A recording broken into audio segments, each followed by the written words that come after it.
ಸ್ನೇಹಿತರೆ ನಮಸ್ಕಾರ.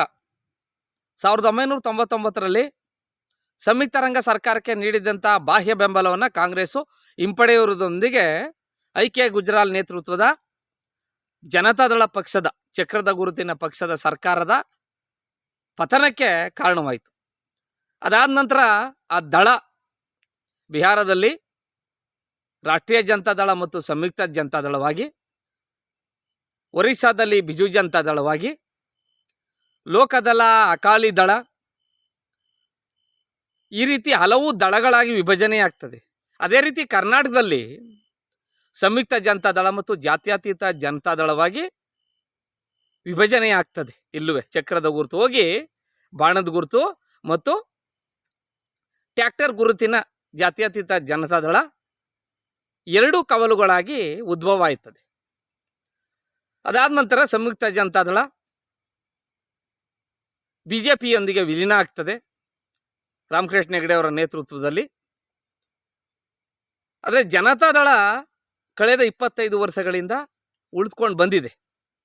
ಕೇವಲ ಈ ಪಕ್ಷ ಅಧಿಕಾರದಲ್ಲಿ ಆ ದಳಗಳಿದ್ದಾವಲ್ಲ, ಬಿಜು ಜನತಾದಳ 20 ವರ್ಷ ಇತ್ತು, ಸಂಯುಕ್ತ ಜನತಾದಳ ಕಳೆದ 20 ವರ್ಷಗಳಿಂದ ಇದೆ ಬಿಹಾರದಲ್ಲಿ, ರಾಷ್ಟ್ರೀಯ ಜನತಾದಳ ಒಂದ್ಸಲ ಅಧಿಕಾರದಲ್ಲಿ ಇತ್ತು, ಮೈತ್ರಿಯಾಗಿ ಒಂದ್ಸಲ ಅಧಿಕಾರದಲ್ಲಿ ಇತ್ತು.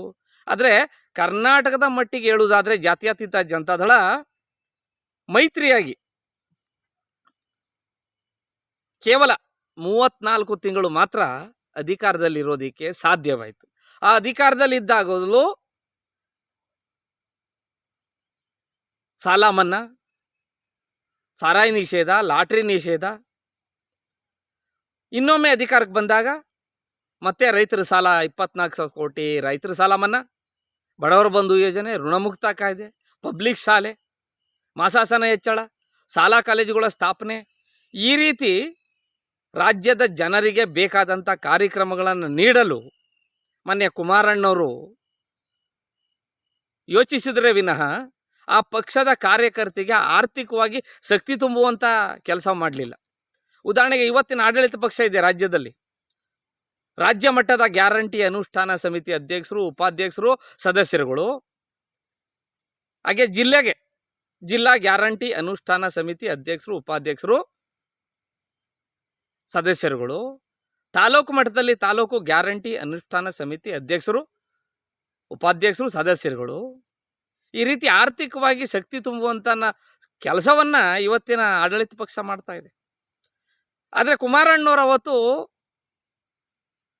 ಯಾವುದೇ ರೀತಿಯಾದ ಕಾರ್ಯಕರ್ತರಿಗೆ ಆರ್ಥಿಕವಾಗಿ ಶಕ್ತಿ ತುಂಬುವಂಥ ಕೆಲಸವನ್ನು ಮಾಡಲಿಲ್ಲ. ಅವರು ಹಲವಾರು ಬಾರಿ ಪ್ರಸ್ತಾಪ ಮಾಡಾರು ವಿಧಾನಸಭೆಯಲ್ಲಿ. 24,000 ಕೋಟಿ ರೈತರ ಸಾಲ ಮನ್ನಾ ಮಾಡಿದೆ, ಅದನ್ನೇ ನಾನು ಯಾವುದೋ ರಸ್ತೆಗೋ ಚರಂಡಿಗೋ ಹಾಕಿದರೆ ಒಂದಷ್ಟು ಕಾರ್ಯಕರ್ತರಿಗೆ ಕಾಸಾಯ್ತಿತ್ತು ಅಂತ. ಆದರೂ ಇದೆಲ್ಲ ಮಾಡದೇ ಇದ್ರೂ ಈ ಪಕ್ಷ ಇಲ್ಲಿಯ ತನಕ ಉಳಿದಿದೆ ಅಂದರೆ ಅದಕ್ಕೆ ಕಾರಣ ಬಲಿಷ್ಠವಾದ ನಿಷ್ಠಾವಂತ ಕಾರ್ಯಕರ್ತರು. ಜಾತ್ಯತೀತ ಜನತಾದಳದ ಕಾರ್ಯಕರ್ತರು ಹೆಂಗೆ ಅಂದರೆ, ಇಲ್ಲೊಬ್ಬ ಪಕ್ಷದವನು ಆ ಪಕ್ಷದಲ್ಲಿ ಇದ್ದವನು ಬೇರೆ ಪಕ್ಷಕ್ಕೆ ಹೊಂಟೋಗ್ತಾನೆ ಅನ್ಕೊಳ್ಳಿ, ಹಿಂದಿನ ಚುನಾವಣೆಯಲ್ಲಿ ಅವನಿಗೆ ವಿರುದ್ಧವಾಗಿ ಹಾಕಿರ್ತಾರೆ ಓಟ, ಈ ಚುನಾವಣೆಗೆ ಆ ಪಕ್ಷದಲ್ಲಿ ಈ ಪಕ್ಷಕ್ಕೆ ಬಂದರೆ ಚಿಹ್ನೆ ನೋಡಿ ಮತವನ್ನು ನೀಡ್ತಾರೆ. ದೇವೇಗೌಡರ ಕುಟುಂಬಕ್ಕೆ ಯಾರು ದ್ರೋಹ ಬಗೀತಾರೆ, ಜಾತ್ಯತೀತ ಜನತಾದಳಕ್ಕೆ ಯಾರು ದ್ರೋಹ ಬಗೀತಾರೆ ಅಂಥವರನ್ನು ಸೋಲಿಸುವಂಥ ಸದೃಢ ಮನಸ್ಸಿನವರು JDS ಕಾರ್ಯಕರ್ತರು.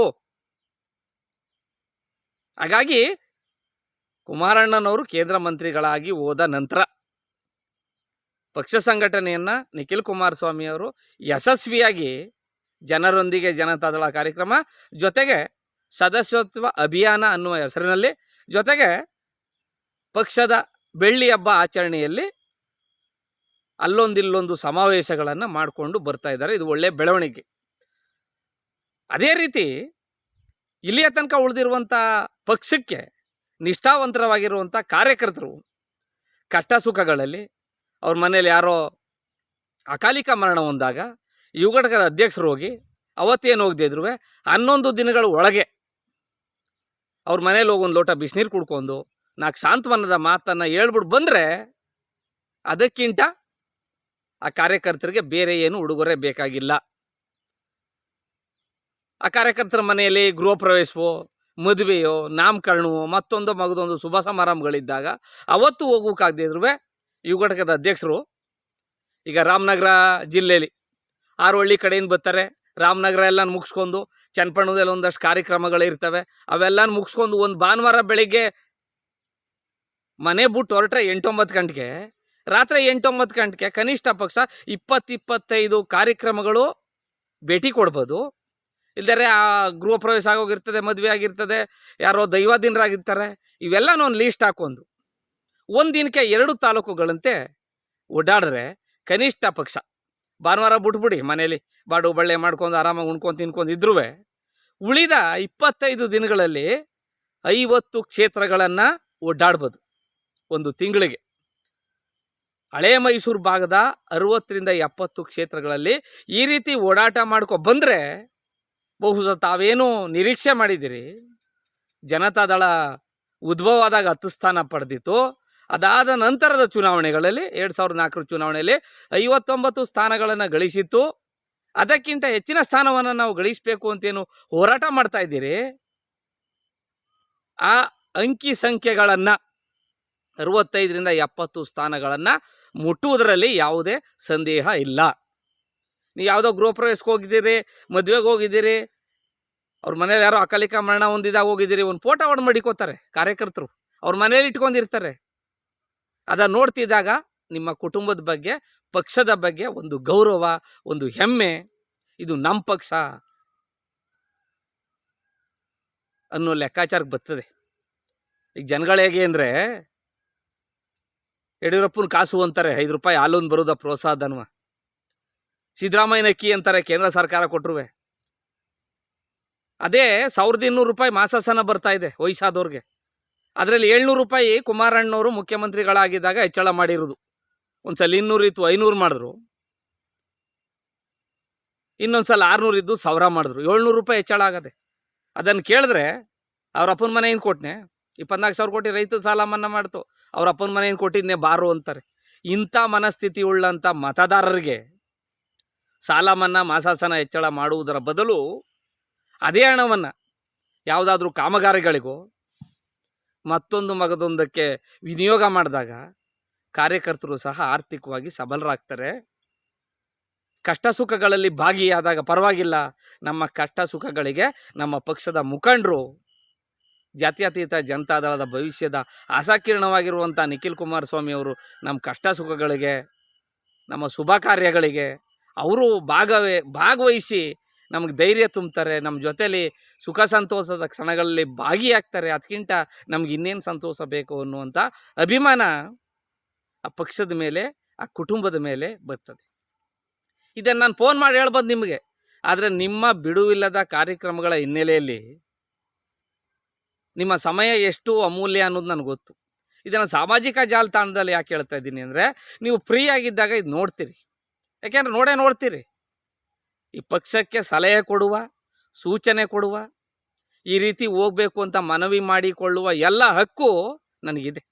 ಯಾಕೆಂದರೆ 2021 ಸಾರಿಗೆ ಸಂಸ್ಥೆ ನೌಕರರ ಮುಷ್ಕರದ ಸಮಯದಲ್ಲಿ ವಜಾಗೊಂಡಾಗ 2 ವರ್ಷಗಳ ಕಾಲ ಈ ಪಕ್ಷದ ಋಣ ನನ್ನ ಮೇಲಿದೆ. ಮೊನ್ನೆ ಕುಮಾರಣ್ಣವ್ರು ಅವತ್ತು ಅಷ್ಟೋ ಇಷ್ಟು ಆರ್ಥಿಕವಾಗಿ ನನಗೆ ಕಷ್ಟ ಸೂಕ್ತಿಯಲ್ಲಿ ಭಾಗಿಯಾಗವ್ರೆ. ಹಾಗಾಗಿ ಆ ಪಕ್ಷ ಮುಂದಿನ ದಿನಮಾನಗಳಲ್ಲಿ ಪ್ರವರ್ಧಮಾನಕ್ಕೆ ಬರಬೇಕಾದ್ರೆ, ಮುಂದಿನ ದಿನಮಾನಗಳಲ್ಲಿ ಮೈತ್ರಿಯಾಗಿ ಅಧಿಕಾರಕ್ಕೆ ಬರಬೇಕಾದ್ರೆ ನಾನು ಮನವಿಯನ್ನು ಮಾಡಿಕೊಳ್ಳೋದ್ರ ಬಗ್ಗೆ, ಸೂಚನೆ ಕೊಡೋದ್ರ ಬಗ್ಗೆ, ಈ ರೀತಿ ನೀವು ಮುಂದುವರಿಬೇಕು ಅನ್ನುವಂಥ ಹೇಳುವುದರ ಬಗ್ಗೆ ನನಗೆ ಸಂಪೂರ್ಣ ಅಧಿಕಾರವನ್ನು ನಿಮ್ಮ ಕುಟುಂಬ ಕೊಟ್ಟಿದೆ. ಹಾಗೆಯೇ ನಿಮ್ಮ ಕುಟುಂಬದ ಋಣ ನನ್ನ ಮೇಲಿದೆ.